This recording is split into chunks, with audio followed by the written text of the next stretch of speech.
LSE IDEAS here at the London School of Economics, supported by the Aaron Eve Trust Fund and the LSE Annual Fund, for which we give very great thanks. The topic tonight, as you can see, is the lessons of Northern Ireland for contemporary counter-terrorism policy. I'd also add to that conflict resolution and peace building. It's a subject of much interest, though sometimes the broader lessons of what happened in Northern Ireland, and is still happening in Northern Ireland, often seem to be unique, sui generis. And one of the things we're going to try and tease out tonight is whether or not there are lessons from Northern Ireland, whether or not there are consequences of Northern Ireland which have broader lessons for conflicts and troubles in other parts of the world. Maybe ask the question, is there just one Irish question, or maybe several? Is it just only about Ireland? That's the broad theme of tonight's round table. Let me first introduce myself. My name is Professor Michael Cox. My interest in Northern Ireland is both personal and intellectual and professional. It's personal because I got married there. It's personal because all my 4 children were born there. And it's professional because I taught at Queen's University Belfast between 1972 and 1994, before moving on to Wales, before moving here. So this is not just for me an academic issue, it's something very personal and something which I've been involved with many others, of course, over my life. Let me introduce the more important people for tonight, the speakers. The first speaker will be Lord David Trimble, a key player in the Northern Ireland peace process, an academic lawyer at Queen's University Belfast. We coincided, and later leader of the Unionist Party. On 1st of July 1998, he was elected First Minister of Northern Ireland in the new Northern Ireland Assembly. And in October 1998, in recognition for the work he had done with others, was awarded the Nobel Peace Prize, that's with John Hume, for their efforts combined to find a peaceful solution to the conflict in Northern Ireland. The Nobel Institute noted at the time, words worth remembering, that as the leader of one of the traditional parties in Northern Ireland, David Trimble showed great political courage when at a critical stage of the process he advocated solutions which led finally to the Belfast Good Friday Peace Agreement. Martin Mansergh, on the far left there, Dublin and later Oxford educated, an historian, son of an historian, as I'm sure is often reminded, Nicholas Mansergh, and a policymaker as well with long policy interest in Northern Ireland, and another key player in making the peace process possible. And Martin has written on this, the legacy of history for making peace in Ireland. He'll be our second speaker. The third speaker, here, if you could wave, is Jonathan Powell, Foreign Office, but then went on to become Chief of Staff to Tony Blair after Tony Blair became Prime Minister in 1997 and re-engaged in the Northern Ireland peace process. And Jonathan, in that role, played a key part again, one of the other key players, which led to the Good Friday Agreement in 1998, on which he has written, of course, Great Hatred, Little Room, Making Peace in Northern Ireland, his role and part in that peace process. And last but by no means least, my old friend, not too old as you may notice, here, Professor Richard English. We were good colleagues and friends at Queen's in the Department of Politics in the old days. Richard remained there until I think this year, or the beginning of last year. He's now at St Andrews, foremost historian of Ireland. He's written 2 great books, Armed Struggle, which I think is now regarded clearly as one of the definitive history in the IRA, and a wonderful book on Irish nationalism called Irish Freedom. I'm sure you'll agree with me. We've got a great panel tonight. I wonder if we can give them a nice warm welcome. And, thank you very much. Thank you very much indeed. And David, I think we'll begin with you, if you want to come up here, and then we'll move on. Thank you. I want to actually start by challenging the concept of lessons. The title of this is Lessons of Northern Ireland. And I think one of the key points which I would urge on anyone who's looking at the situation in Northern Ireland is not to go there looking for simple lessons. Don't look for something, they did that there, so that worked, so we'll do this here. I think that's not the way to approach the situation. Now, I'm not dissuading people from studying the situation in Northern Ireland, or indeed situations elsewhere. Indeed, I think more of these situations people study, the better. In the run-up to the negotiations beginning, the serious negotiations beginning in Northern Ireland, a number of us were invited out by the South Africans, who gave us a detailed exposition of their experience. I found it fascinating. I went there actually, hoping to get some guidance as to how we might conduct negotiations. In the event, we just borrowed one thing from the South Africans. It was the concept of sufficient consensus, although we defined it differently to the way they had defined it. All the other bits of detail they told us about their negotiating process, very interesting, but turned out not to be relevant for our experience. But nonetheless, I found the example of being there and talking to people involved in their process, very interesting, maybe giving one some insights into how things might move, but recognising it was a different situation to ours. Similarly, someone dealing with another situation elsewhere might very well look at ours, might very well get some insights, but each situation has to be looked at in its own merits. And to approach a situation through the prism of some other case is to result in not giving the situation you're looking at the attention it deserves and not treating its own circumstances with the weight that it deserves. The particular circumstances of the situation you're looking at must be your starting point at all times. So, Northern Ireland, one of the things we did, as everybody famously knows, we ended up talking to terrorists and indeed ended up including former terrorists in the administration. So that's one of the things obviously one has to look at. Here, the term talk is used too loosely. There are various forms of communication. Any government will have to, dealing with the terrorist problem, will want to know what motivates the terrorists and what the terrorists are thinking and doing. And you can't get that information without there being some communication somewhere along the line. But that's a very different thing from a government itself engaging with persons involved in violence. And it's a very different thing from engaging with persons involved in violence to then negotiating with them. And that, I think, is something a government should do very, very cautiously. We had in 1972, shortly after direct rule was imposed, Willie Whitelaw was the first Secretary of State. He responded too positively to a suggestion that he should talk to the IRA, and did actually reach out to the IRA and persuaded them to have a ceasefire, which after a few days, an IRA delegation was flown over here to London, and they ended up down in Chain Walk for talks, which in the end got nowhere. The IRA merely arrived to state its demands, basically to give the British government an ultimatum, expecting the British government to respond to it, and walked out saying, that it was clear that the British government were not ready for negotiations, and so they went back to intensify the violence. That form of engagement was clearly a mistake. You might note with interest that the IRA delegation in 1972 that was flown over included one Martin McGuinness and one Jerry Adams. But that's just a small detail, by the way. So that form of interaction with terrorists was a mistake. The interaction we had with them was one that was highly conditioned as to the circumstances in which there would be the interaction, and highly conditioned into when they would be allowed into talks, and indeed highly conditioned as to the outcome of the talks. And those conditions were first laid down clearly in what's called the Downing Street Declaration of December 1993.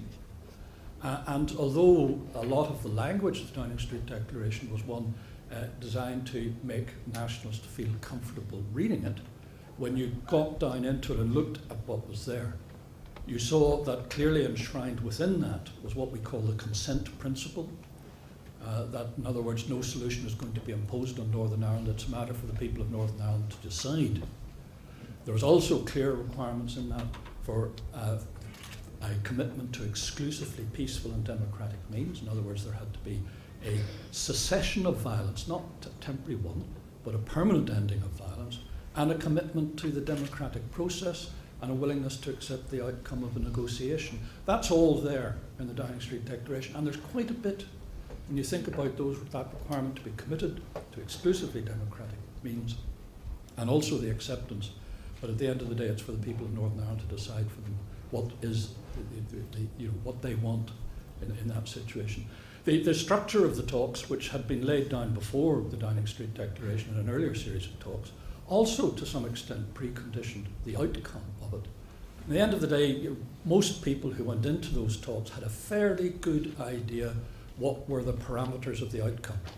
Now, the details are hugely significant, very much and so, and most of the problems in terms of the getting a successful outcome of the talks did hinge on points of detail, not the general basic thrust of what I've mentioned here so far. Although, do please bear in mind that when we reached the outcome of those talks on the afternoon of Good Friday in 1998, people keep talking about signing up to the agreement. Nobody actually signed up to the agreement because our process involved a vote.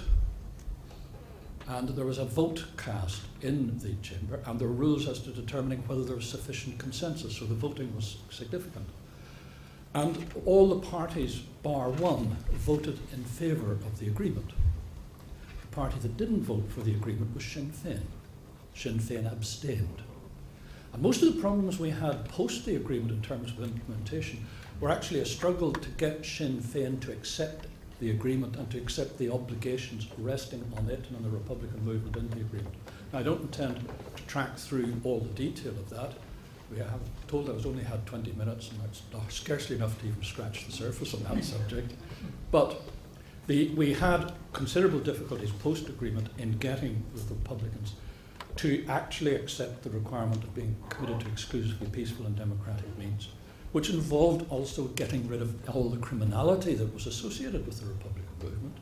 And it wasn't really until around about 2005, 2007, that the Republican movement actually got to the point that was, in a sense, set out in the agreement of 1998. Now, if you want to study, look for some lessons from Northern Ireland or some guidance from Northern Ireland, going through the detail of that is actually useful. You learn more from failures than you do from successes, and there was an element of failure in terms of the handling of the process from 1999-2000 through to 06-07, and looking at why the process ran into difficulties and why it took a slightly different course is where I think a lot of useful guidance can be gained. Now, I'm not going to summarise what I think went wrong on that occasion, because that's going to get A, too detailed, and B, might tend to fracture slightly the very good relationship that currently exists amongst the panellists. And so I don't want to get too much into that. But the result of the day, when we got to 07, 08, the Republicans had finally committed themselves to a purely peaceful path. They got rid of their weapons, insofar as one can tell. They got rid of their weapons, and they were moving decisively towards accepting the legal system and the police, which they have done.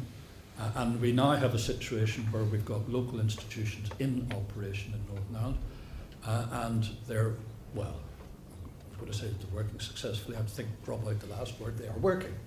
Not terribly successfully, not terribly efficiently, but that's an awful lot better than what went before. And most people look forward to the future of Northern Ireland with confidence. There are still what they call dissident Republicans. There's still wrinkles in the situation. There will be for some time. The Republican ideology, which most of the mainstream Republicans have now ditched, is still believed in by the handful of people who are referred to as dissident Republicans, and who say to Adams and McGuinness, well, we're only doing what you did 20, 30 years ago, and the fact that Adams and McGuinness can't turn around to, or won't turn around to them and say, yes, but we now realise that what we did was wrong, is perhaps a limiting factor on that. But nobody thinks that the process is going to be undermined as a result of it. Now, what the lessons are from what I've said, I don't know, because I don't feel one should be drawing lessons in that crude sense. Whether there's been any enlightenment in terms of what I've said, I'm not sure either, but I do emphasise, and I want just to conclude on this, as I said earlier, the process we were in was not just a free-for-all. It was not just a matter of anybody doing what they wanted at the time. There was a structure, and the structure was crucial to the outcome. And that structure didn't come from nowhere. It came, I think, from governments reflecting on the mistakes that were made earlier and consequently laying down a clearer structure. And what that's the appropriate structure would be for other talks processes are something you have to consider in the light of the circumstances there.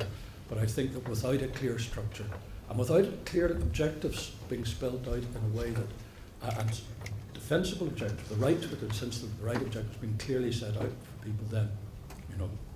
But the other thing, there is perhaps one lesson, and it is this, actually.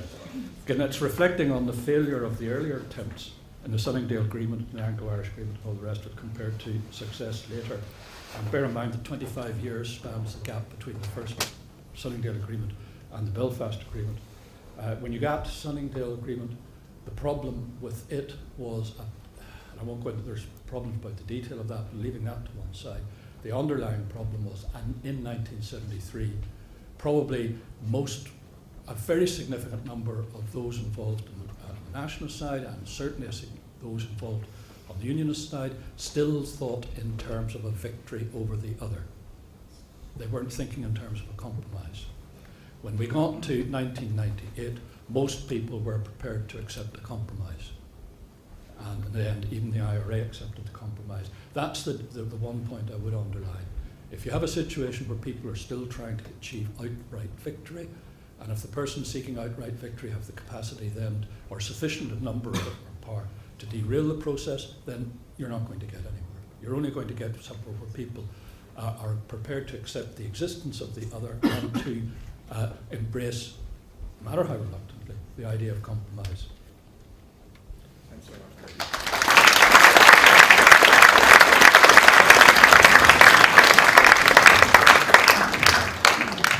We will, of course, move into questions and answers, and David will pick up some of those points. It's all yours.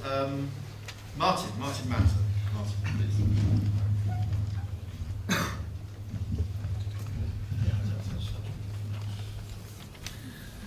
Thank you. Great pleasure to be in the LSE for the first time, and indeed just to sample your local bookshop briefly during the conference period.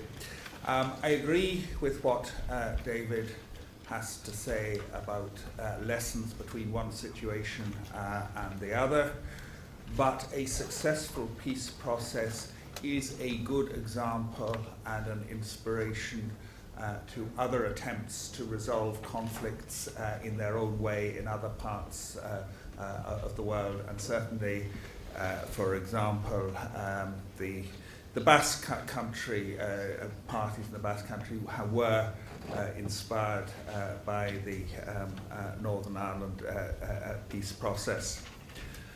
And I suppose there hasn't been a lot of good news coming out of Ireland for the last couple of years, but the completion of a full assembly term, elections which look as if they will lead to another full assembly term, and the first visit last week in 100 years to what is now the Republic by a British monarch.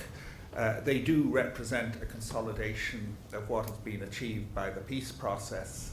And a lot of people expressed relief that we had the economists off the airwaves, and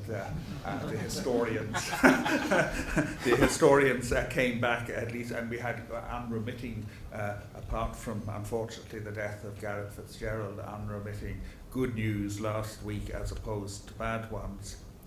I'm delighted to share this platform both with David Trimble and Jonathan Powell. I think David Trimble displayed tremendous courage, as did John Hume, but in making the agreement possible. And I would like to say that with the benefit of hindsight, in other words, where we are today, he did deserve his share in the Nobel Peace Prize. And I'm equally delighted to share a platform with Jonathan Powell, who was absolutely critical. He went to all sorts of places that his predecessors wouldn't have gone. And he did an awful lot of the spade work for Tony Blair, and he's written a book about it. I would make the point that counterterrorism and conflict resolution, while clearly related, are not the same thing.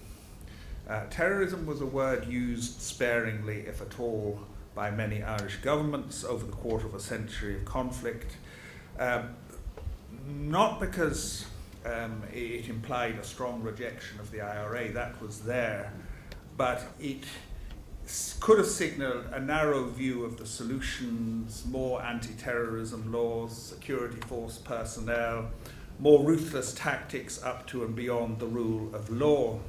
And while clearly security measures and a viable security policy is necessary to prevent the spread of conflict, it can also help prolong it by creating new landmark causes such as Bloody Sunday, the hunger strikes, shoot to kill, collusion, the legacy of all of which has been difficult to clear up even today. And I mean, in fairness, I haven't seen the news today about the Rosemary and Nelson inquiry outcome, but the Bloody Sunday inquiry at vast cost and over many years did finally achieve its objective to the satisfaction of most reasonable people. And I suppose one of the problems in Northern Ireland, and it is a problem, for example, in the Middle East as well, is how do you check a revolutionary minority inside an ethno-religious group without alienating the moderate majority within that group and without creating public sympathy for extremists.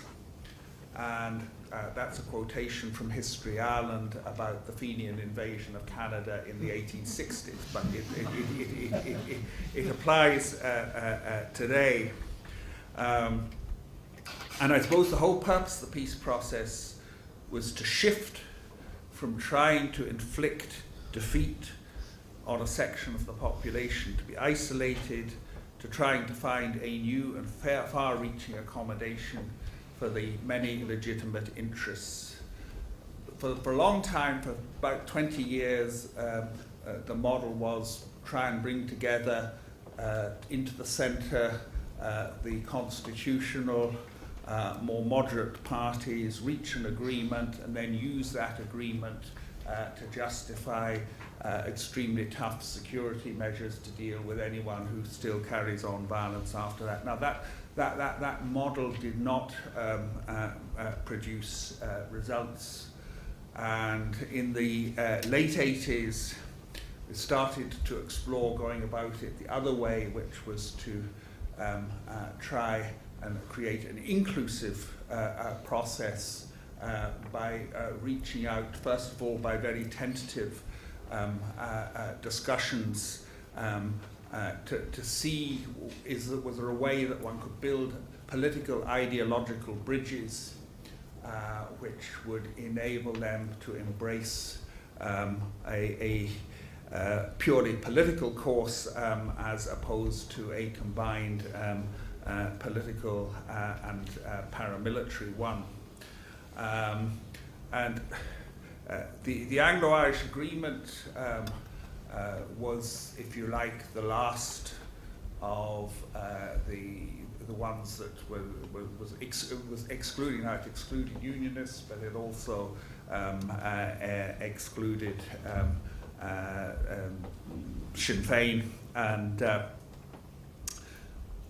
but the real fear of Dr. Fitzgerald, who died yesterday and who was one of our great political figures, was that it was important at all costs to prevent Sinn Féin winning nationalist majority electoral support that might enable it to legitimate armed struggle, and I suppose that would be the justification for the hurt that went against his instincts that was inflicted on the unionist community.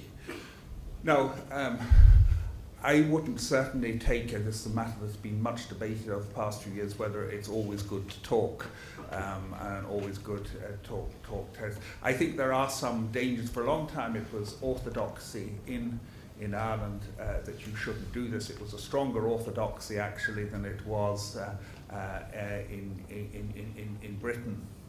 And certainly if you're not careful about the timing, you will give people the impression that they're winning, and that this will in fact redouble your problems. So the problem is to identify when such dialogue might genuinely be the start of a search for a way out and for a credible political alternative. And I suppose there were kind of three strands to dialogue. There was an IRA British government dialogue that wasn't known about until late '93. There was also efforts over 20, 30 years, sort of mediators, disinterested parties. You have that in many conflicts. But what was also important was dialogue with the other elements of the much wider nationalist community, north and south. One of the advantages in the Northern Ireland situation, which is lacking in, say, the Basque conflict, Sri Lanka and indeed Palestine, is that the British government was always willing from the 1920s to accept the legitimacy of a united Ireland if brought about by agreement and consent, not imposed against the will of a unionist majority. Whereas I think in some of those other situations, the constitutional aim is impossible. And creative use was made of the concept of self-determination, which obviously in a long partition country has to be exercised concurrently. I don't really have time to go into some of the problems and difficulties, but basically there were three stages of the process. The first stage was to try and bring violence to an end, which would then enable negotiation to take place. And the second phase, if you like, was the negotiation of an agreement. And the third phase, which took at least 10 or 11 years, was actually implementing the agreement. Now, very often, if you look at peace processes in other parts of the world, you've difficulty getting violence stopped. If you get violence stopped, no negotiation takes place, so then it's apt to resume. Or alternatively, you stop the violence, you have the agreement negotiated, but it proves impossible to implement the agreement. There was nothing inevitable about any of this, but we did manage, with some considerable setbacks along the way, we did manage to negotiate all those three hurdles. There is, of course, a problem of dissidents. The question is, do small groups of dissidents, do they merit the same type of treatment as you do to what one might call a more mainstream paramilitary organization? I'm not certain, frankly, that there is a lot of point in talking about that. To conclude, democratic conflict resolution underpinned by a firm but not excessive security policy is by far the most effective way of dealing with a terrorist problem, and if you can mobilize the community. I mean, for example, when you had very recently the shooting dead of Constable Roland Kerr, the entire community, including some very strong nationalist organizations, made clear their disgust with this. And that has also proved very effective in the Basque country, where hopefully terrorism there is coming to an end. Thank you.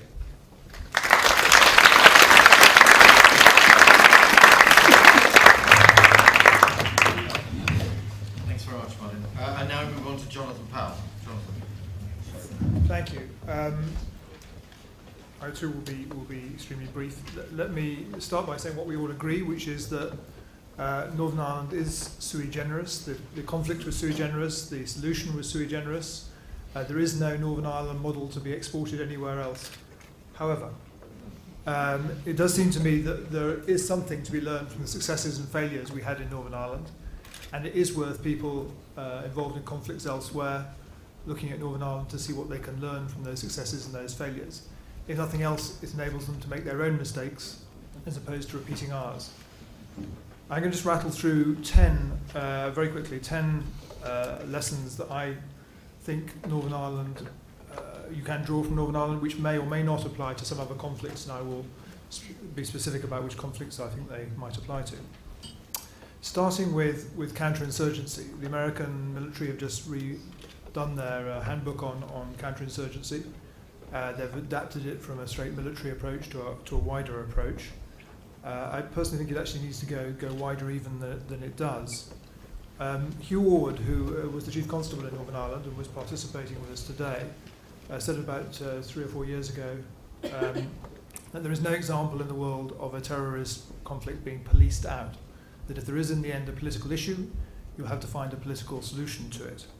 And I think that does really should, people who are drawing up counter-insurgency strategies need to dwell on that.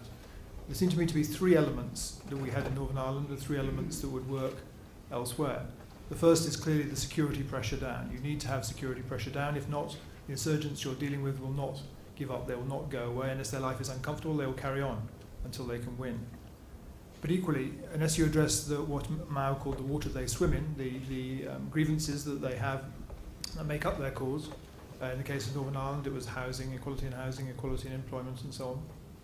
Unless you address those causes, you won't find a way of removing the support from the community for that insurgent group.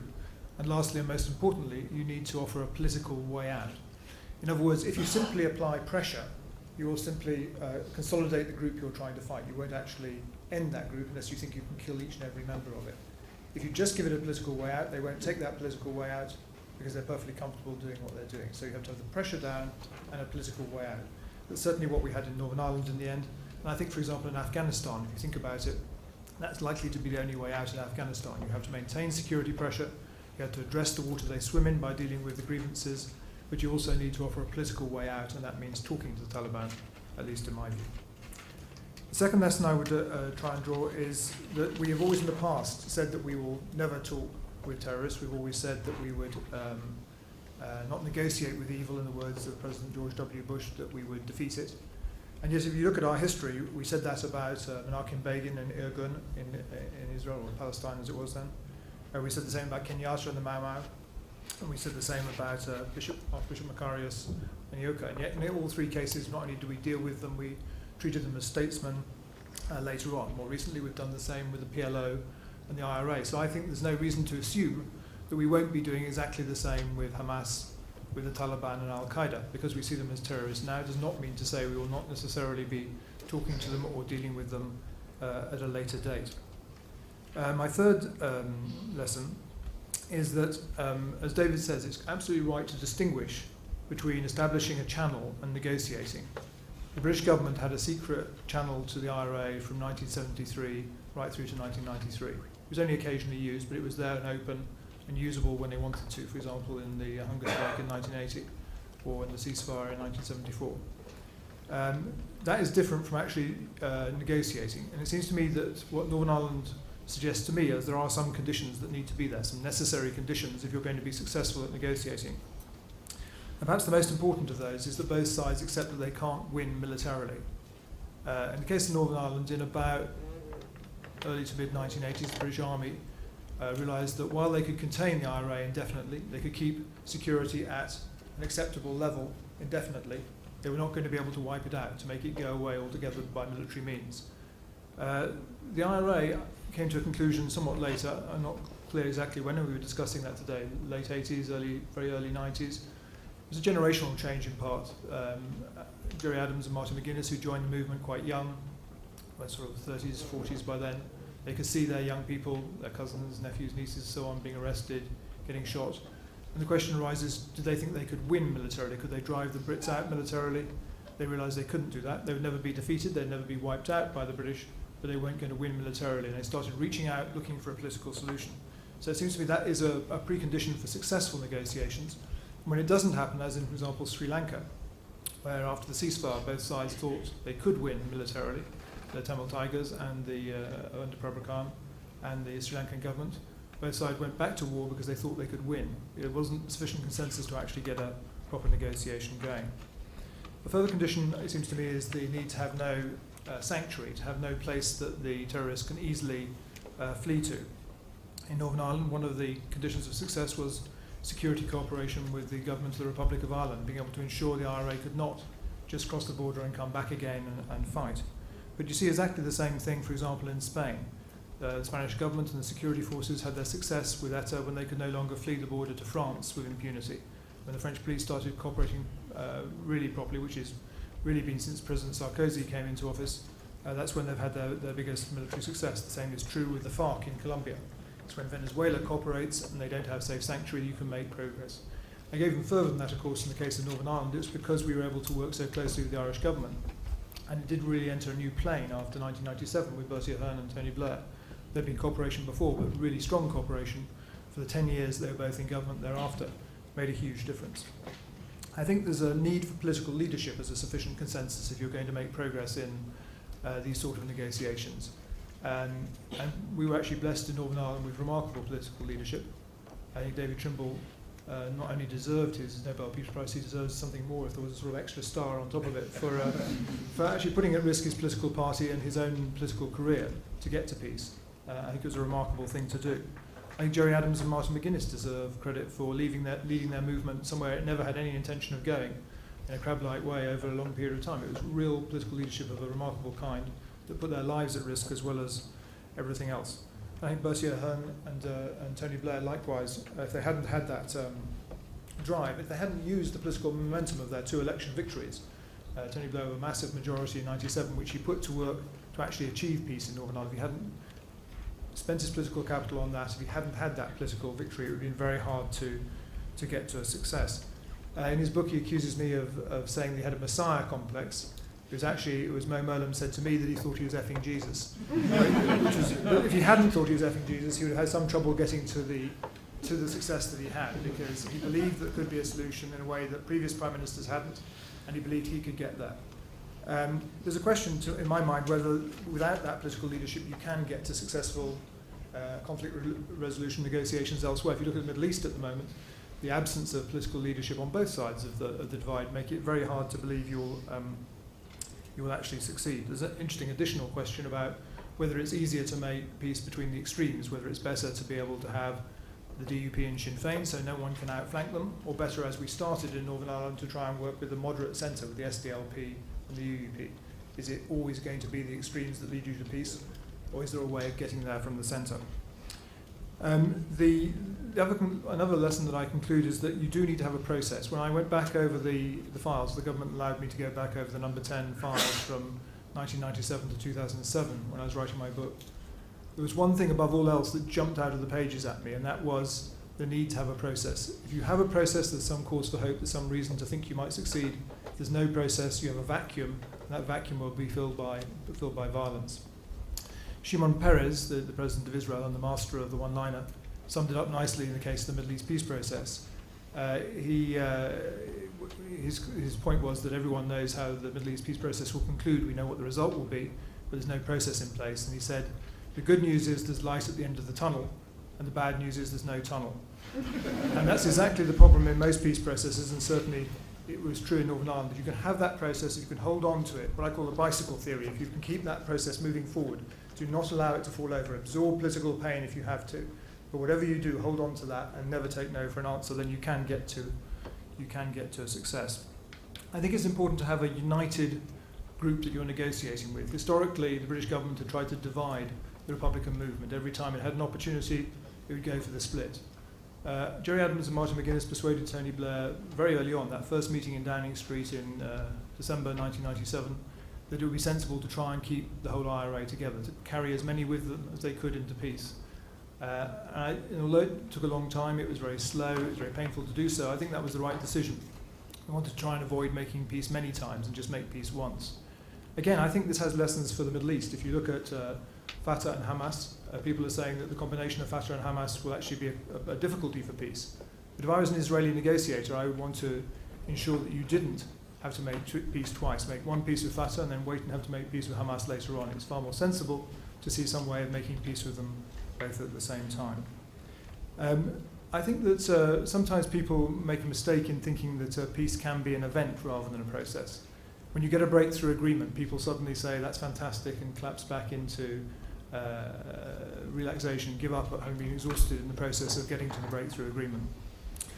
Certainly in the case of Oslo, the Oslo Accords in the Middle East, it was extraordinary how those agreements came out. It was extraordinary the reaction to them in terms of enthusiasm, and extraordinary how no one made any effort to implement it or to sell it to either side, and how the hope dissolved and disappeared. If we'd done the same thing with the Good Friday Agreement, it took us 9 years after the conclusion of the Good Friday Agreement to actually get it implemented, get it in place, and get what I hope is a lasting peace there. So you do need to have that determination after you've had the breakthrough agreement to actually redouble your efforts. That's when the real work starts. My last lesson is, I think that what Northern Ireland shows me is that there is no problem in the world, there is no conflict that is actually insoluble. People for a long time thought the Northern Ireland peace was never going to happen. There was never any hope. Prime Ministers from Churchill to Thatcher believed there was no solution that could be achieved. Actually, it was. If you apply enough political leadership, if you apply enough patience, if the conditions are right, you can make your breakthrough. If you have the opportunity, there's a cycle of blood that you sometimes have to go through before you get that window of opportunity. But when you get there, if you seize it, you can make a breakthrough. You can get to agreement. It doesn't say mean to say you will. It doesn't mean to say it's inevitable. Far from it. But if you have those factors, you at least have a chance.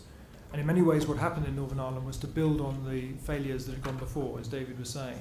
We had Sunningdale, we had the Anglo-Irish Agreement, we had the Downing Street Declaration. None of those succeeded, but if they hadn't happened before, it would have been very hard to get to a solution. It was because we had all of those and built on them, learnt the lessons from them, that we did get there in the end. So I think there are some lessons that at least are debatable and worth discussing. Thank you. To get a chance to salute in public the work that Jonathan and David and Martin so powerfully did. It's easy to forget what an extraordinary achievement and what an unlikely looking achievement that was. If you compare, for example, levels of violence in 1972 in Northern Ireland, when 497 people were killed in that year alone, and look forward to the year 2012, when, despite the efforts of dissident Republicans, the level of violence will be negligible compared to that. It's an extraordinary, and it wasn't an inevitable achievement, and it wasn't an easy one, and the work of people like my three fellow panellists played a tremendous part in bringing us to where we are, and I think it should be saluted. I agree with what's been said about there not being lessons which you can apply, in the sense that I don't think you can look at what happened in Northern Ireland and say, because this happened in Northern Ireland, therefore we should think about that being the way it's going to happen in relation to other conflicts around the world.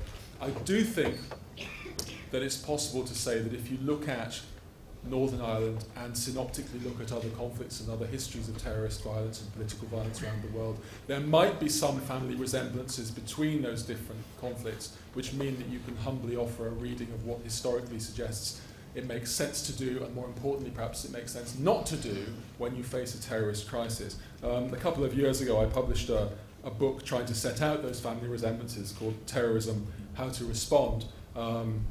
An attractively priced book. The easiest thing for me to do would be to rattle through the 7 points from that book and give what Samuel Beckett would have referred to as an expurgated, accelerated, improved and reduced version of the book. But if I can be absolutely candid, I'm so fed up giving lectures about that book that what I'm going to do is I've come up with 4 other points which I'm going to mention. And if you want to know what I think about the book, then terrorism, How to Respond. What I'm going to do is try and set out 4 things about the Northern Irish experience of dealing with terrorism and moving from something like war to something like peace, which I think run counter to some of the assumptions that still prevail more broadly in relation to Northern Ireland, and I want to challenge them. The first is, I find this talking sometimes to people who visit from other parts of the world and come to Northern Ireland and discuss it. There's an assumption that perhaps what happened in Northern Ireland was a process of reconciliation and therefore the ending of political violence. Absolutely nothing to do with that at all. Okay. The two political parties which effectively run Northern Ireland for the most part now, the Democratic Unionist Party and Sinn Féin, are drawn entirely from politically divided communities. My favourite statistic from the Northern Ireland Life and Times survey, which I monitor closely each year, is when you break down who votes for the DUP, the party of Ian Paisley as well, and who votes for the Sinn Féin in terms of social class and gender and religion. If you break it down in terms of religion, Ian Paisley's old party, the DUP, has more Catholic support than Sinn Féin has Protestant support. And the respective statistics are 1% and 0. Okay? It's 1-0 to the DUP. There was a year when it became 2-1 to Sinn Féin, but it's back now to 1-0 to the DUP. And that underlines the point, as does far more trivially the fact when I joined Queen's University in 1989, and then I left it in 2011. 1989 was a year of considerable and awful political violence. 2011, much more peaceful. Queen's was actually a much more sectarian place in 2011 than it was in 1989. Not, I think, because I've been there for 21 years, but undoubtedly, the reason for that is straightforward, which is in 1989, to express sectarian views was something which, when you switched the news on at lunchtime, you'd hear that those sectarian views had consequences to them, and the possibility that someone was being murdered twice a week. Whereas now you can have a kind of sectarianism cost-free, if you like, because it doesn't have those effects. This is a profoundly sectarian society, and it remains such, and therefore the endings of violence have much more to do with the points which Martin and David and Jonathan have outlined very eloquently than it has to do with reconciliation. A second point, which I think sometimes people think, is that everyone remembers too much about the past in Northern Ireland. In other words, that it's obsessed with memory. I would argue that it's a place where virtually nothing is remembered accurately in terms of what happened during the Northern Ireland conflict. I used to find, for example, that students, particularly Republican students, would talk about the indelible imprint that the 10 hunger strikers who died tragically in 1981 in prison have had on the Republican community. And in my more mischievous moments, I said, well, name them then. I was always the only person in the room who could name all 10. Okay. If you go from to an even more significant thing, you said, well, during the prison protest of 1976 to 1981, how many people can you name of the 472 people that the IRA killed in that period? Or the 111 people whom the UVF killed in that period? And you're down then to very small numbers. Understandably, people tend to forget some of the awfulness of what happened in Northern Ireland. Ex-paramilitaries in Northern Ireland, conferences such as the one we've been having today, if there had been people present, tend to refer to themselves, perhaps understandably, as ex-combatants. What you've actually never had in Northern Ireland was combat. The vast majority of people who were killed in the Northern Ireland conflict were killed when they were defenceless. And I think the nastiness and the awfulness and the viciousness of it is something which emotionally it's important to try and forget, but politically it's absolutely essential to try and remember. Because there's a sanitizing process. There's the sort of, unlike jihadists, the IRA are a quite decent bunch because they used to ring you first and tell you where it was, kind of thing. Or the level of violence, which has been a point that I've heard put a number of times. Actually, it didn't seem like that when people went into a bar and put a bomb there and didn't phone a warning and it went off in Guildford. It didn't seem like that when loyalists killed people whom they were roaming around North Belfast looking for in the Celticshire. A third thing which I want to challenge, as you can tell, having left Queen's, I'm now slightly more off message in terms of some of the things I say about it. But a third thing is that there's a myth that prevails that Northern Ireland testifies to the fact that large numbers of people support political violence and that what you get is the domination of the extremes, which understandably is something which is reinforced when you look at the fact that you've had a deal which has involved Sinn Féin, formerly the party of the Provisional IRA, and the Democratic Unionist Party, the more aggressively unionist of the two big political parties. However, it's important to remember that during most of the Northern Ireland Troubles, the majority of people in both communities emphatically did not support those political parties which represented political violence. It's only after the IRA gave up killing people that Sinn Féin became the dominant party in the north. And that is an important point, not merely shouted out loudly enough when we look at other conflicts around the world, because the normality and rationality and decent morality of most people in conflict situations is a huge, huge resource. When you talk to people who've been involved in countering terrorism as police or as people in the security service, they say there's a spike in information you get about these groups after an egregious atrocity. Why? Because people think, however much I might sympathise with the politics of what these people have done, I just can't stand the killing.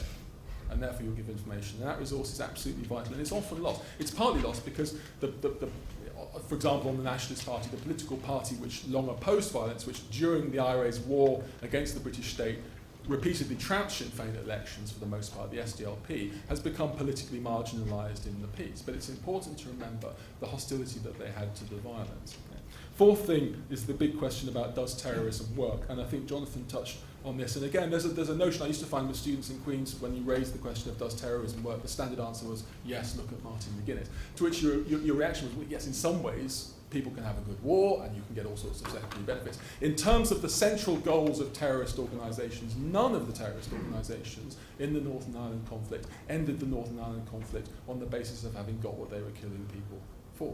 Whatever Martin McGuinness in his IRA days was aiming at, it wasn't to be the Deputy First Minister in Northern Ireland flying at the front of the plane rather than the back of the plane, though those are, of course, secondary advantages. Okay, whatever it was that the UDA was murdering people for, it wasn't so a Sinn Féiner would become the Deputy Prime Minister of Northern Ireland. Okay, and I think there is a humbling lesson for all of us in looking at conflicts. No one comes out of the Northern Ireland conflict looking good. No one.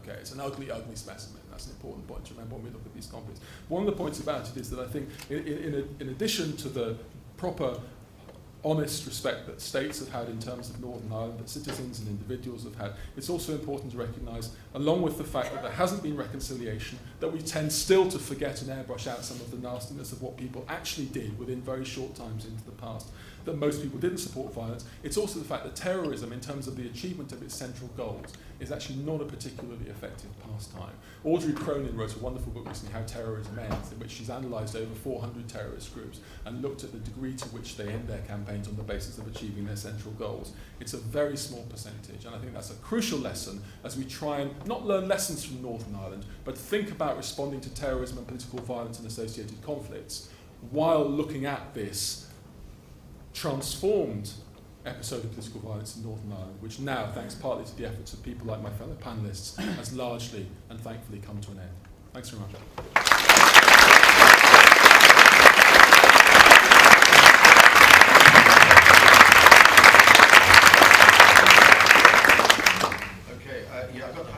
I'm just looking for my mic. Where's one mic, two mics, one up there. Okay, let's the gentleman over here on the side. I'll take the gentleman here. Okay. No. Yeah, just follow mine. Yeah, please. I'm a former student at the LSE. Could you speak up, please? Sorry. Okay, I'm a former student at the LSE, but I'm originally from County Tyrone. But I've lived here on and off for roughly 16 years. In the 2011 Assembly election, 45.5% of people didn't vote that were entitled to vote. The vast majority of my relatives didn't vote in Northern Ireland. Is that not a failure of the peace process? And does that not bode badly for the future? Okay, question about political apathy. Gentleman here, please. Yes, sorry, my name is Rory Garrity and I'm a postgrad student here in the LSE. I'm doing research on my dissertation on Northern Ireland. I think one of the interesting things that I've listened to on all the panellists here tonight is that we talk about republicanism as terrorism and how wrong that was, and I would agree with that, but do you not think that all terrorism was wrong, and that would include the actions of loyalist paramilitaries? And when we talk about the terrorist actions that happened in Northern Ireland, should we not talk about it in community neutral language and say that all terrorism was wrong, and avoid pointing all of our anger and all of our thoughts on one particular community? Because I would believe that all of terrorist action was wrong that occurred in Northern Ireland. Okay, I'll take a couple more. Lady over here. Watch the microphones. They seem to make a kind of backlash. Hi, my name is Fiona McMahon, originally from Northern Ireland. And I would like to know, given the state of affairs in Northern Ireland now, and since the peace in inverted commas process, do you not think that it is the case that terrorism actually works? Because both of the parties, the DUP and the Sinn Féin party, are and were related to terrorist organisations. Okay, I think we'll that's enough to start off with, I think. David, why don't you kick off and respond to any of the points that you want to respond to? So you were the most economic of all the speakers. Gentleman here first. There's no doubt but that the recourse to violence made things worse. I mean, you're talking about, in some of the other panels were talking about, in some respects, Northern Ireland being more sectarian now than it was in the 1960s. I think intercommunal feelings are stronger now than they were in the 1960s. And And I've no doubt that the recourse to violence made things more difficult, made things worse. Yes, both the Sinn Féin and the DUP have, Sinn Féin obviously very much involved in violence. Paisley with the DUP was always flirting with it round the edges, and then usually drawing back as soon as it started to turn serious or might have had some political consequences for them. One of the questions I like to put about, the DUP and Paisley is ask yourself, would there have been the troubles if Paisley had not been there? Answer, probably not. So there's a considerable burden that they carry with them there. The Assembly's not an exciting place. The fact that most people don't vote for it, the fact that I'm heartily glad to be out of it, the fact that in 1998, when we were setting it up, I did my best to try and persuade John Taylor to go and become First Minister so I could stay in Westminster where things were really interesting, instead of having to deal with all these Irish comp issues, which really, so I understand that. And it's also the fact that because Sinn Féin and DUP are so different in their positions, they find it so difficult to agree on matters, other than to adopt a populist line and complain about London, all the time, which isn't really, at some point they're going to have to try and actually deal, to try and deal with some of the problems we have in Northern Ireland. If only it's the question of getting a decent water system that doesn't break down the way it did. Anyway, that's my reflection. Richard, why don't you go? Take the microphone there.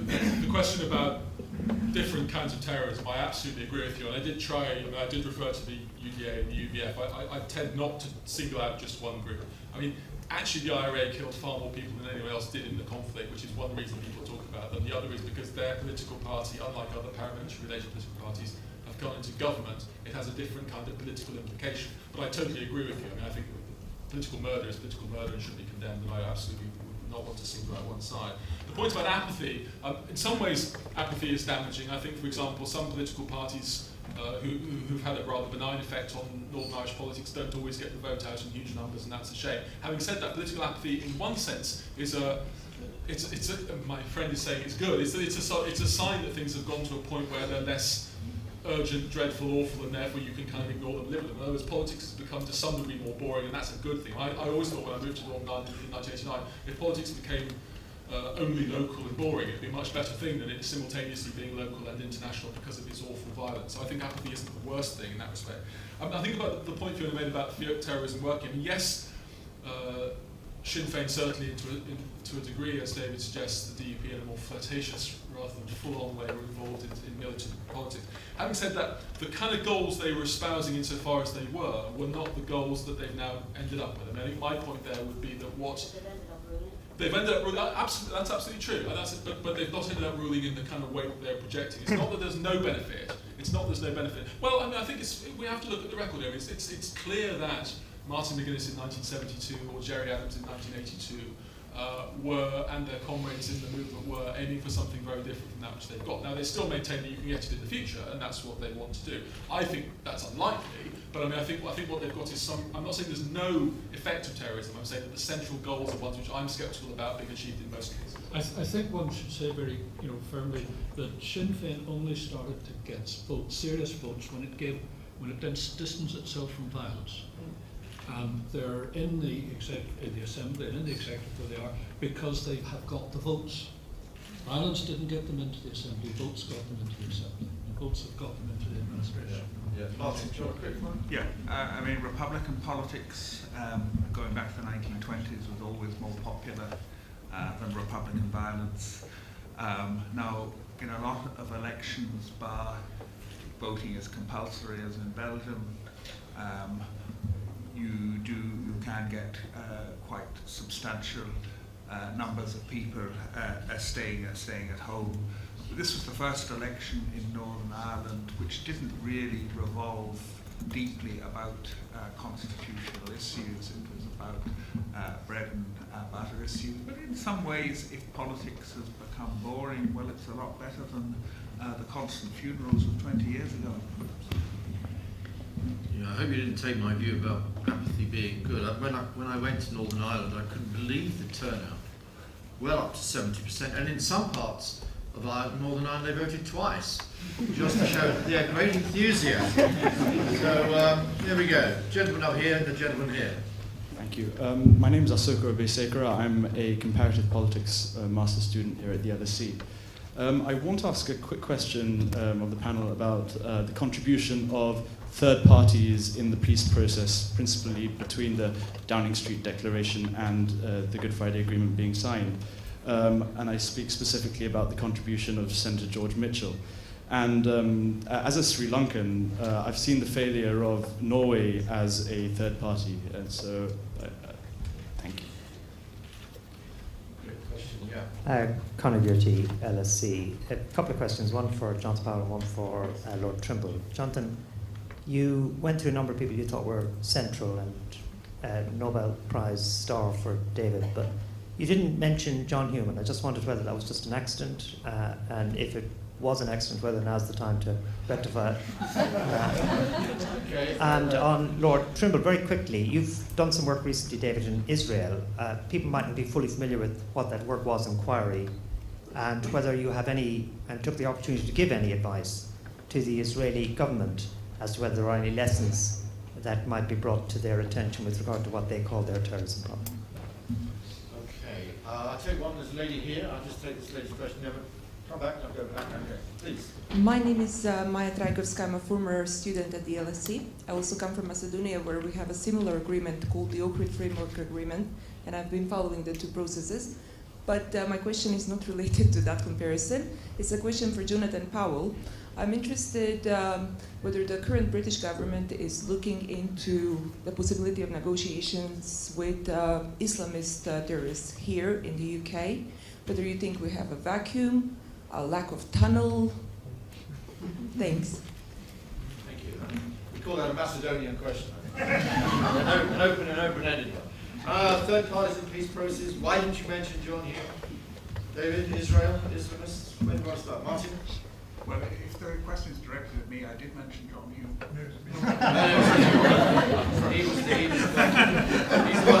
He's the one who failed, not you, Martin. Sorry. When I have the floor, can I just say about the contribution of third parties? I mean, I think there is a big distinction between third parties who are essentially mediators without power. George Mitchell represented President Clinton. He represented, if you like, the economic weight of the United States as well as the political weight. So I think that type of third party mediation, reasonably neutral, but with a lot of power behind it, I thought that that was very effective. David? Well, George chaired the talks and chaired George Mitchell, and did so very fairly. And in the whole couple of years that he was doing that, he only raised his voice once. But I will not reveal what caused him to raise it. I can't imagine who. Yeah. But he was essentially operating as a pure mediator in that situation. And there wasn't any, we never had the sense of there being any power behind. You had a few calls from President Clinton, I think. I had one call from President Clinton on Good Friday, which I turned to my advantage. I'll give you chapter first for that. But Jerry Adams had a lot more calls from President I can remember in it was 1999, I think, Paddy's Day in Washington, spending, I suppose, about an hour in Clinton's first floor study with just Clinton, Jerry Adams, and myself, in which Clinton did everything he could to try and persuade Jerry to move on a particular issue. And every argument he could think of did it very eloquently. And I noticed that all he was doing was trying to persuade him. He wasn't actually exercising any leverage on him. I think that just amazed me. Of course, we got nowhere. And Clinton's attempts to persuade Adams had gotten over because Adams was in his hunker down mode. And he was just letting what Clinton say flowed over. No pressure was brought to bear, and yet Clinton did have means of bringing the pressure to bear on him. And then you contrast that with the Bush White House, which in a small way, but nonetheless did actually bring pressure to bear on the Republican movement. And the pressure that the Bush White House brought to bear on the Republican movement bore more fruit than all Clinton's eloquence ever did. Jonathan? Yep, to defend myself, there were three people who I didn't refer to as I was trying to rush through this who deserve credit for political leadership. One is John Hume, who took a remarkable risk in the 1980s and indeed sacrificed his political party in the process, and really does deserve enormous credit for what he did. I think John Major deserves enormous credit for making the effort on Northern Ireland peace process when he had absolutely no votes to gain from it. I didn't mention him. And actually, funny idea, Ian Paisley, since David's mentioned him. Ian Paisley may have caused the troubles, but he also helped them bring them to an end. He told us that after he'd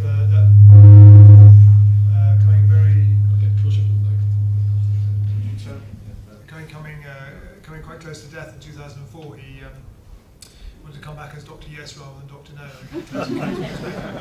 So he deserves credit too.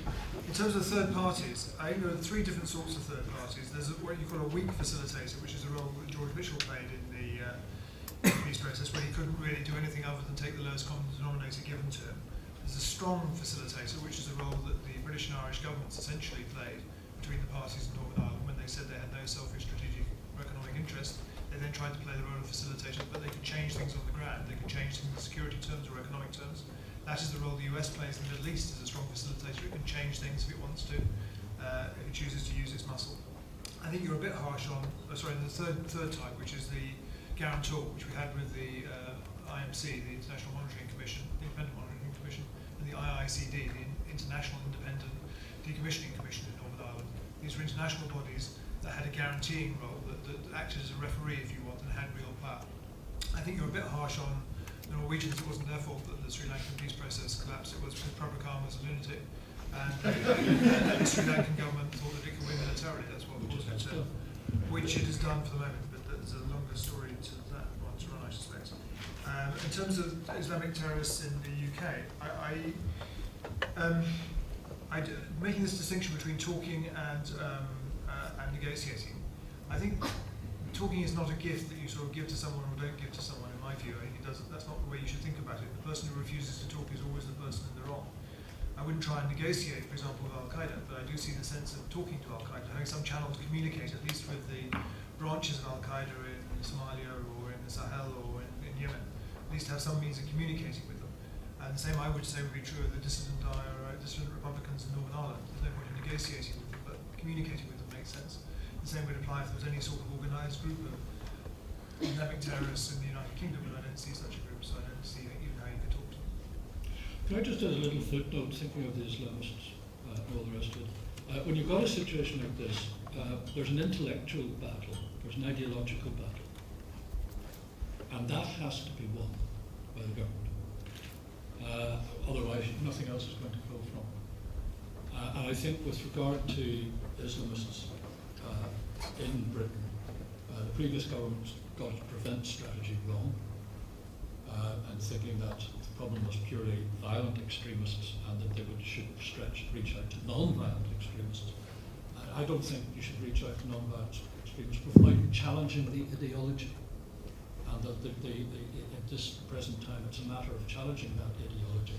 And I think that Cameron is trying to reinterpret and refocus the prevent strategy on that. Certainly, judging by his recent speech, that's the direction he's going in. The question is whether the government machine will answer to that, rather than just keep on doing what it was doing before, which is its default mode. Can I just to emphasise that point? I think taking up the ideological challenge in any conflict situation is important. It's easy to say people are mindless terrorists, don't just ignore the arguments that were before. That's a very big mistake. And I mean, certainly, say, the dissidents who tried to create some activity this week, I mean, the Brits intend to withdraw occupied Ireland. That ideology is totally obsolete, has been made obsolete by the success of the Good Friday Agreement. I haven't answered Conor here. I was going to bring it back onto the Israel issue, yeah. Did you mention that? Yeah, you could, David. Well, I'm not really in a position to give them advice on how they approach matters. In fact, actually, you made reference to Shimon Peres's one-liners. I had a lovely one-liner from Shimon Peres. It goes back several years. It's the time when Ehud Olmert's government was negotiated with Mahmoud Abbas. And Shimon came to a conference that I was at, and someone asked him how the talks going on. And Shimon answered quite simple, and it would be true today still, that he said that on all the practical issues we are very close to agreement, but the emotional issues are getting heavier and more difficult. Okay, I've got a gentleman down here. Yeah, and then a lady behind, and I'm taking two people up there. Yeah, please. Thank you. John Young. My question is, what advice would the panel give with respect to the Middle East peace process? Last week, for example, President Obama gave a speech which was not well received by Prime Minister Netanyahu, and yet Obama's reception at APAC yesterday was, shall we say, more measured. Could we have some comments on that? Okay, there's a lady behind you, please. Try to get it rough. Yeah, please. Susan Doris, barrister, former law student at Queen's. I'm just wondering whether you think, arising from Northern Ireland, that those taking part and holding firmly to the principles of non-violence have been adequately credited, and in terms of similar conflict resolutions or conflict situations, whether those people that firmly stand to non-violence will be credited. There's a lady here and lady back, please. Yeah. With the UN 1973 resolution handed over to NATO to execute in Libya, how will such action help counter-terrorism in the future, given that in the case of Northern Ireland, it was a case of talks and negotiation that placed them where they are today? Okay, and then one at the back there. Yeah, my name is Maite from Basque Country. Sinn Féin were like direct advisors for the ceasefire of ETA in 2006, and now we have permanent ceasefire of ETA. I would like to know until which extent do you think that ETA is following the path of IRA? Okay, thanks very much. That's quite a lot of questions. Richard, why don't you? Well, the question at the front here about people who were committedly non-violent, who of course were far more numerous and are far less famous, and the answer is no, they've not been credited enough with it, and I think that's one of the casualties of a process like this. I think it's an inexplicable casualty because I think when states, particularly the UK state within which most of the violence was happening, are looking at trying to say, can we stop people being murdered, can we stop bombs going off, there's an understandable practicality about that. But I think you can see it in electoral terms, in terms of the parties that have fared less well in the peace process. I think you can see it in terms of who gets invited to meet the Queen when she's in the Republic of Ireland. I think you can see who gets to write memoirs that make some money, and I think you can see it in terms of the names that are famous. Your question about how that would be made different in other situations is a question to which I have no obvious answer. But I mean, I do think that the central lesson of it is that there is a danger, and I've said I don't think terrorism works in terms of groups getting to achieve what they're actually centrally wanting to get. I think one thing terrorist groups sometimes do get is a greater share of how it ends up afterwards, and a greater sense that they represent the legitimate voice of communities, which actually through much of the conflict didn't really support what they were doing in terms of the violence, at least, that they were carrying out. So I think it's a paradox there. On the ETA one, I'll be very brief on that. I actually think the differences between the ETA case and the IRA case are much stronger and more important than the similarities. And I don't think that there's been much of an echoing in the way that sometimes people think. I think what happened is because there are quite strong relationships between the two communities, if you like, I mean, ETA and the IRA and their respective political groups have been quite matey in various different ways and deliberately drawn analogies. There's been a tendency, therefore, to think that there'll be something mimetic happening in the vast part of Spain. I think actually the differences are much more significant than the similarity. The comment about Obama and Middle East, both initially with his call for a complete cessation of settlements and then his comments more recently, he was saying something which would have been very positive if it had been expressed slightly differently. Now, I am a slight disadvantage of this because I haven't been able to, and I have not studied the precise context and the precise words he used, but the words as reported were not going to be positive in the situation. And indeed, what he said in his recent speech, which Netanyahu was taking vigorous exception to, the same thing could have been phrased slightly differently, and everybody would be saying, great. So I think there's a slight problem there, and I think he might be better if he was to listen to Dennis Ross, for example, more rather than write the speeches himself. On the lady about the question of non-violence, do remember with regard to the process in Northern Ireland that it was initially built on the moderate centre parties. The DUP didn't, they participated in the talks until Sinn Féin came in, and then they walked out and didn't participate. Sinn Féin were in the process, but the agreement was made over their heads and with their vigorous objection to it. What happened afterwards, where they, DUP and Sinn Féin, displaced the Ulster Unionist Party and the SDLP, that wasn't inevitable. It wasn't, I don't think, and I'm being kind to you, I don't think it was intended. But I think it was a consequence of mistakes that were made. Some of those mistakes I see in terms of the mismanagement of the process. I think perhaps in a quiet moment of reflection, myself and the SDLP might also find some mistakes we made ourselves. But it's not my job to explain that at the moment. I think Jonathan wants to say something. No, not on that. You know, when I told the Middle East peace process, in my view, it's missing a P, which is it's not a process. And if it was a process, then there's some chance of getting somewhere.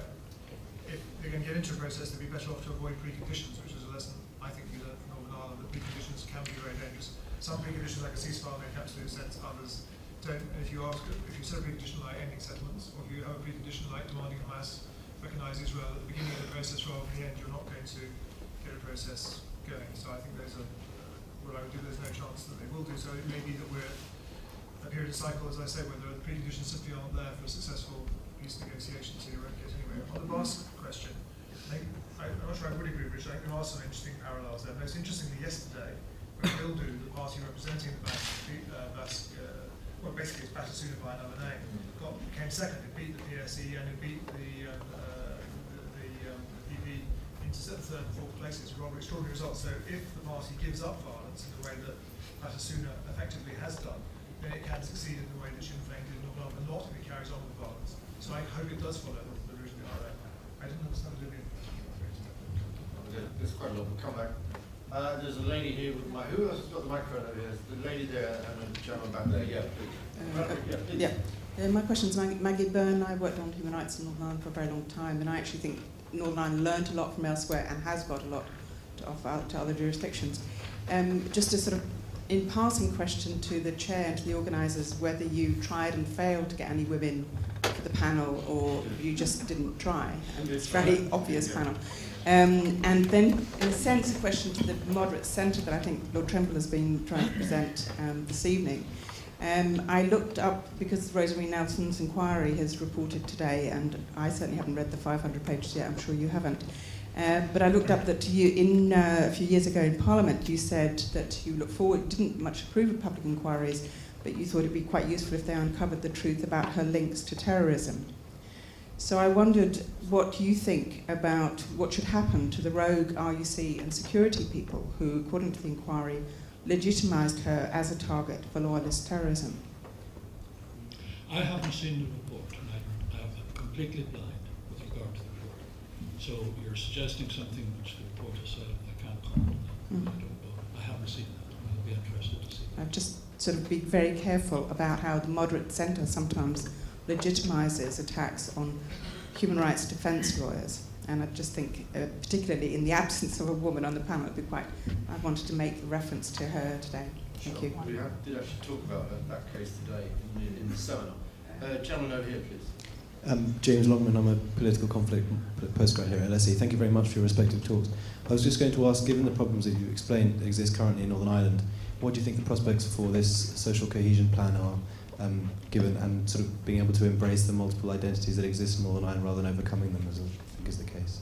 Okay, we'll take the point and the question. There's a gentleman just in front of you there. If you just give him the microphone. Just want to get it. Thank you. My name's Peter, and I was a soldier in Northern Ireland for several years back in the 90s.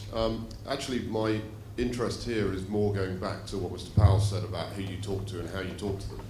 I think there is not is there not a sort of rather big difference between what are essentially local political conflicts, whether it be Basque Country, Northern Ireland, Middle East, and transnational Islamist terrorism like Al-Qaeda, where I think most people would struggle to work out what their aim actually is, and therefore how you combat them is going to be very different from a relatively traditional terrorist with a small t, regional, local issue. Okay, let's. I've got other people. Take those. Let's take those anyway. Let's take those two again. Okay. Yeah, please. Let me just take that last one. I mean, yes is the answer in part, but I don't think it means not talking to them. Is I guess my point. I think the trouble is trying to engage with Al-Qaeda Central. For the start, will be rather difficult because there's some difficulty tracking them down. If you did, you might want to kill them.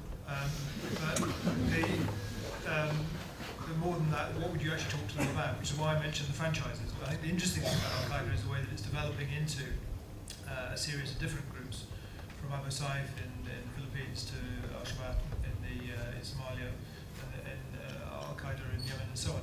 And there are actually transactional issues you could talk to them about, and therefore you could start a dialogue that could then lead to a political dialogue. So I would think that actually that's the way it would be more likely to develop than trying to somehow track down the people at the centre of things. Yeah, the question, I think it was from James, about social cohesion and the future. I mean, I think the achievement of a largely segmented something like peace was a huge achievement in itself. And I think making that become solid, making the political process function, even if it doesn't produce better government, at least it's sustained and so forth, is a huge achievement. I mean, the next stage of it is to see whether there's some kind of blurring of the communal division. I mean, at the moment it seems to me the evidence for that is pretty meagre, and I think the rewards of playing to a certain kind of sectarian politics are pretty significant. And I think if you look at the degree to which people who are in politics are playing up certain issues, are trying to present themselves as being the muscular defenders of their own community against the other, there are certainly enough rewards in sectarianism to make that a difficult thing to move forward. I mean, my political colleagues may want to say something different, but at the moment the signs of that are not entirely auspicious, I would suggest. Just a wee footnote on that. I think you're quite right that we've got a situation where the parties are putting themselves forward as the best representatives of their sectarian bloc, people who just sent in to get the best deal and so on. They're appealing to that. And it's a little footnote about the comment made earlier. This more aggressively sectarian approach to politics isn't actually engaging the attention of the entire community. Only 55% of the other 45% don't want to vote for that kind of politics. And in fact, actually, that degree of not being willing to vote or anxious to, is not engaged by that sort of politics is actually quite a hopeful sign. Okay, I've got another gentleman here, and then there's a gentleman at the back. I'll take the gentleman at the back first. He came in first. Ask quickly. I've got one or two other hands. Just quickly deal. Yeah, please. My question's for Mr. Trimble. You made reference to the Sunningdale Agreement earlier on, and I just wondered what were your opinions of it at the time, and would you now condemn mainstream unionists who made a squalid alliance with paramilitaries to form the Ulster Workers' Council in order to bring down that executive? And I've also got a question for the panel. Did the panel see Gerry Adams' documentary on Jesus? And did they want to vomit quite as much as I did? Thank you. That's two very moderate.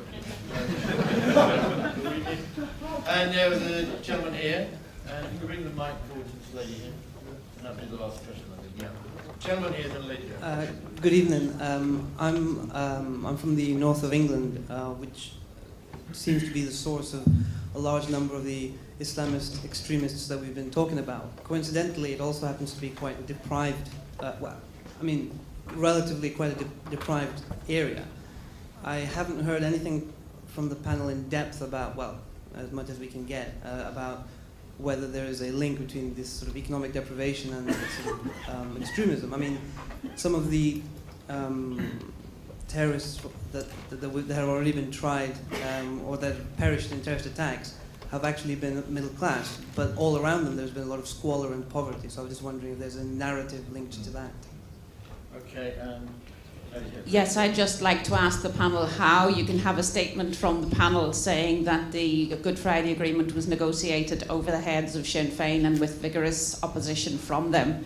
As one of the Sinn Féin negotiators, I'm sure the panel other members of the panel that I saw at the time are aware that we participated throughout, that we were centrally involved in the agreement, that our party congress voted in favour of the Good Friday Agreement, and that we have been vigorously protecting and promoting the implementation of that agreement since then. I'm delighted to hear. Right. I don't think the whole panel said that. Deprivation. Yeah, the question about deprivation is a really interesting one. And if there's someone looking for a brilliant PhD thesis to do on the subject, the literature on the connection between economic deprivation and people who engage in terrorism internationally tends to suggest that there's not a very strong correlation between them, even though some of the surrounding situations are ones to swallow. In other words, your average terrorist, if such exists internationally, is not from the worst off sections of their own community. One interesting thing about Northern Ireland is that there was a quite strong connection between areas of comparative social deprivation, not in a global sense, actual social deprivation, but comparative social deprivation and political violence, in that the IRA and their loyalist equivalents in terms of the UDA and so on drew stronger support from less well-off areas. I mean, a brilliant thesis to do would be to examine why it is that Northern Ireland doesn't fit. I mean, when people like the brilliant Alan Kruger gave a series of lectures actually in this room, he raised this as an issue which he didn't have an explanation to. If someone's written up an answer to it, I've not seen it, but I mean, it is an interesting thing. I think the broad answer is yes, there was a connection, but I'm not sure why Northern Ireland in that case is different from some of the other cases you find internationally. Martin? Yeah, I think generally, historically, revolution isn't usually made by the people who are most deprived. It's actually people who've made some money. For example, the War of Independence started among the relatively more prosperous area in Tipperary rather than, and it didn't happen during the famine, though the revolution was a complete failure in 1848. Yes, I well remember some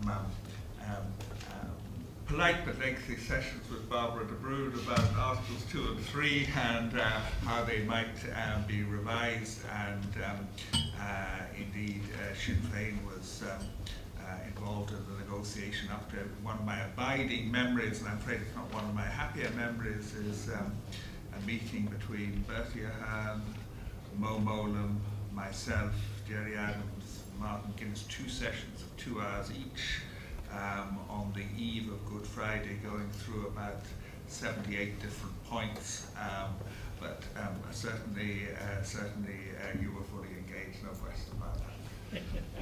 David? There was a question about Sunningdale. Yes. The agreement that we got in 1998 was much better from Union's point of view than Sunningdale, and I will still make the critique of Sunningdale that I made at the time. It was a pity that the government did not pay attention to the absolutely total rejection of Sunningdale in the election in 1974, where we won 11 out of 12 seats on an anti-Sunningdale ticket. And I'm still quite proud of my participation in the only successful general political strike in British history. Which is not in 1926, but it was in 1974. I love it, we remember it well. Okay, I think we'll draw the proceedings to an end. As they say during the exam, you should never expect people to turn up. But well, you've turned up.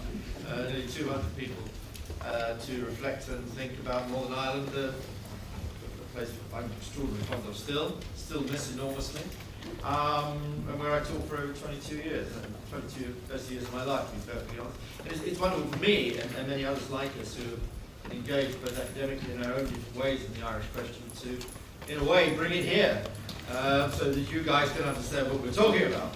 I really would like to vote a great vote of thanks to all of our 4 panelists this evening. But without leaving Richard out, I really would like to also extend special thanks to Jonathan, to David, and to Martin, who in their different ways, with many, many others involved in that process, including Sinn Féin, of course, just want to make that sure, Barbara, did really bring about a major difference to the people of Ireland and to Northern Ireland and to the people of Europe. So thank you very much.